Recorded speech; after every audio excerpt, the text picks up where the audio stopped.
Good morning. So, we have been working on many things. You should have just finished your government quiz that we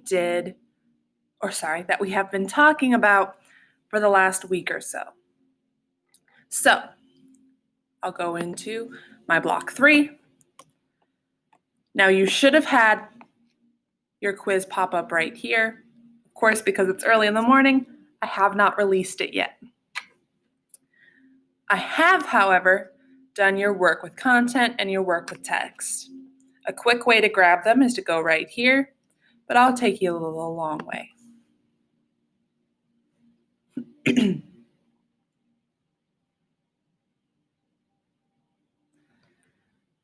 The first one you should have done is work with content.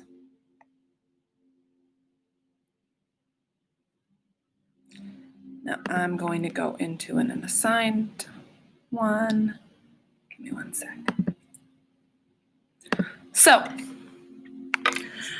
when we look at work with content number 3, we have the 5 different government types on the top. We have anarchy, democracy, dictatorship, monarchy, and theocracy.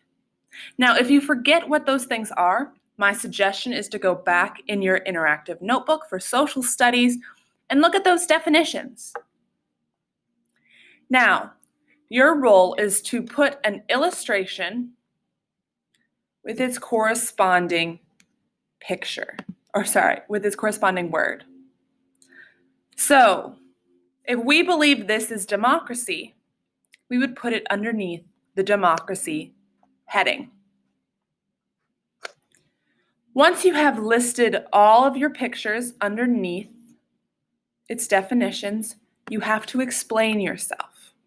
So, why does this picture of gummies represent democracy?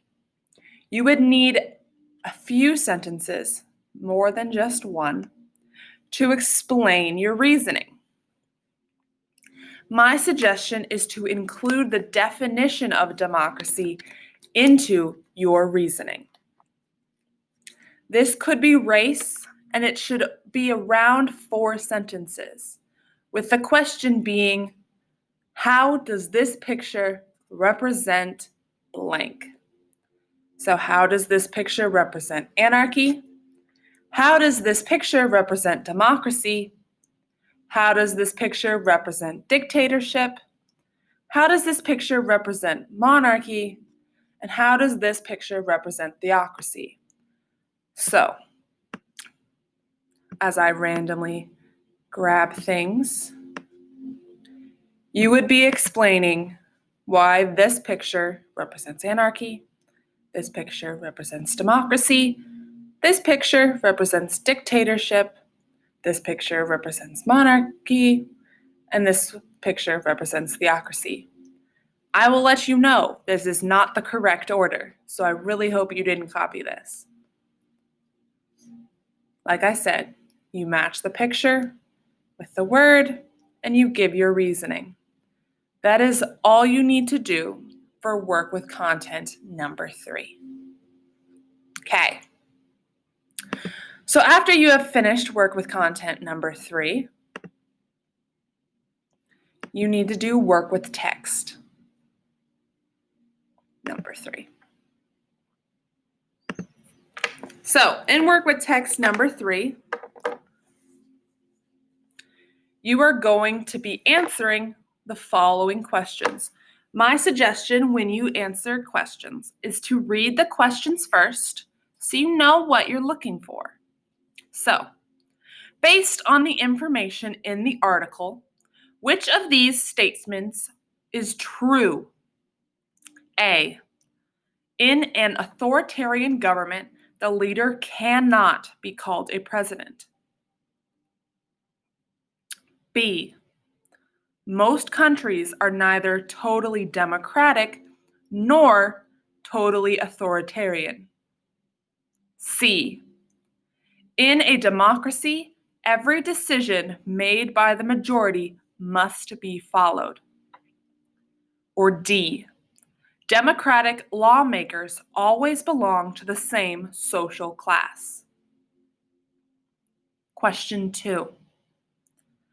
Which sentence from the article best supports the idea that citizens in a democracy have many freedoms? A. Democracies respect these basic individual liberties. B. Democracies try to avoid the tyranny of the majority. C. Some governments are more democratic than others. Or D. Many countries today claim to be democracies. Question 3. What are the main ideas of this article? A. Even some governments with presidents or prime ministers are not true democracies. B. In any government system, citizens must be allowed to practice freedom of religion, press, and speech. My bad, I mixed those up. C. Both political systems require citizens to obey every decision that their leaders make. Or D. Democratic governments offer more freedoms to their citizens than authoritarian governments do. Now, this following one, this question number 3, is going to be especially important because your race response asks, what is the main idea of the article? Use evidence from the text to explain your thinking. So I gave you a quick, hey, you can pick one of these 4. That should be helpful. And then you are explaining your answer in the next slide. So I will read this lovely work for you.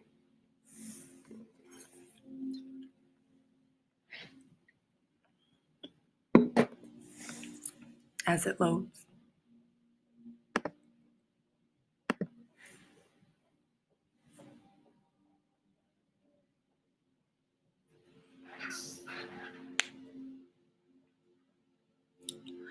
Now, you will notice as it continues to load, and it's probably going to ask me to log in, I'm going to choose a Lexile level. That's what this top thing is. If you are struggling to understand, go ahead and choose a different level. I'm going to choose 630. So, government and economics is our subject. Our title is How Government Works, Comparing Governments. No two governments are exactly the same, but it is possible to compare political systems. You can categorize differences and similarities between governments and then categorize, which means you split them into groups based on what they have in common, into different forms. One similar distinction is between 2 types of governments, democratic and authoritarian. Democratic governments are led by elected representatives. These people are chosen by the citizens of the country. Democracies. Many countries today say they are democracies. Some governments are more democratic than others, though. In a democracy, the citizens must be involved. If they are not, the government is not a democracy. Governments must meet certain standards to be considered democratic. Standards meaning rules about how something needs to be. These standards include freedom of speech, press, and religion. Democracies respect basic liberties. True democracies do not control newspapers or other media. They do not block people from sharing their opinions. They let people safely practice any religion they choose. Number 2, majority rule with minority rights. Democracies hold free elections. People accept what the most votes, the majority, decide. However, democracies try to avoid the tyranny of the majority. In other words, the majority should respect the rights of the minority groups. These groups may have not won the election. Still, their rights are important. Democracies protect the right of minority groups to share their opinions. So even if your candidate in a democracy did not win the election, your rights are not taken away. You still hold the same rights as if you supported the opponent who won. Number 3, political leaders from different backgrounds. Democracies allow citizens from all groups to compete in elections. Their lawmakers do not all come from the same race or social class. They do not all practice the same religion. In democracies, many types of people can lead. 4, free competitive elections. Holding elections is important in a democracy, but it is just one part of being a democracy. The elections must be fair. The government cannot control the results. The voters must have real choices among candidates. Their candidates should have different views. For example, there are some corrupt elections where you only have one person to choose, and they can say you voted for this person without giving you an opponent that they're running against. You have to have at least 2 options who believe different things. This ensures meaning, make sure it happens, that the different views of citizens are represented by their potential, or what might be, their leaders. 5, rule by law. Rulers in democracies cannot do whatever they want. Democracies are governed by laws. Citizens have to follow these laws, but so do their leaders. 6, meaningful political participation. Citizens in democracies must be allowed to vote. But the act of voting is not all. Say citizens vote for a candidate.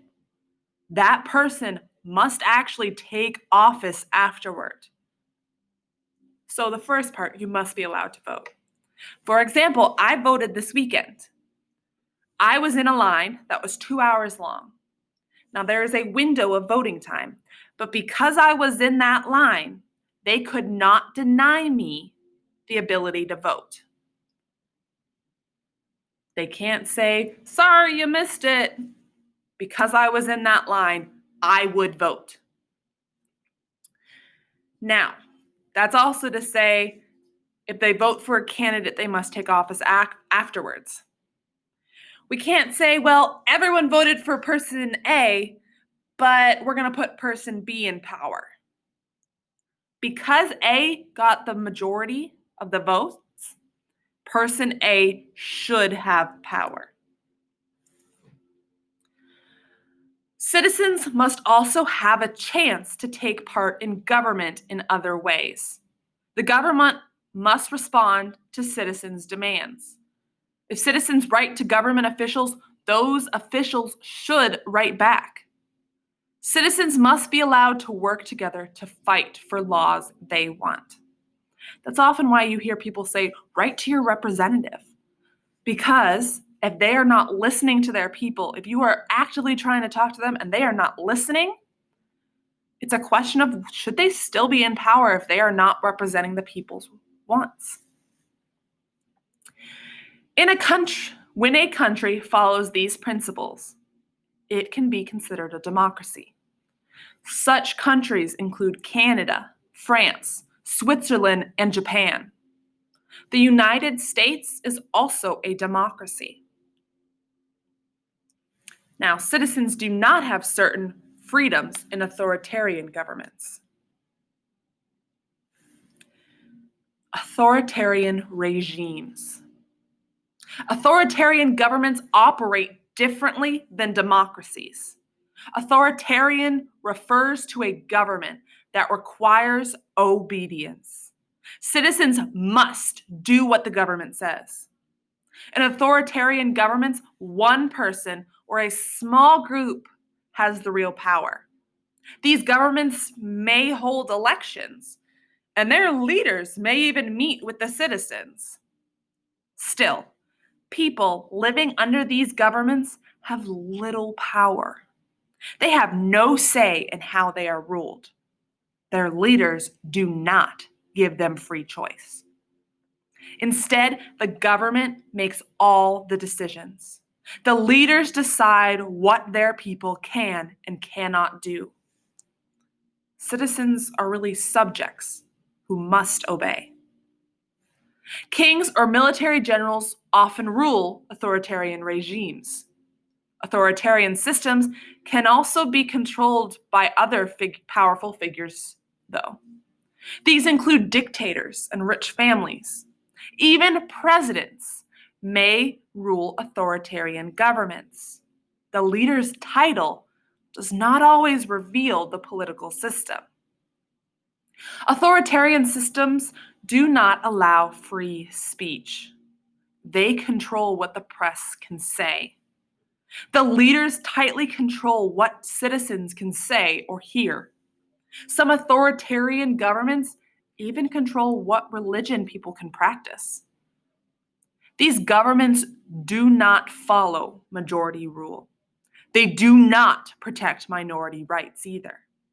Their leaders have final say in all political and legal decisions. No country is entirely democratic or authoritarian. Governments can change. Some change quickly. Others change over time. These shifts make the global mix of the world's governments interesting and unpredictable. So now you are going to go back and answer your questions and fill out your work with text. When you're done, you can go ahead and join us back. Hope you had a good weekend. The Browns did. Almost, not really, but we almost are on this line of defeat.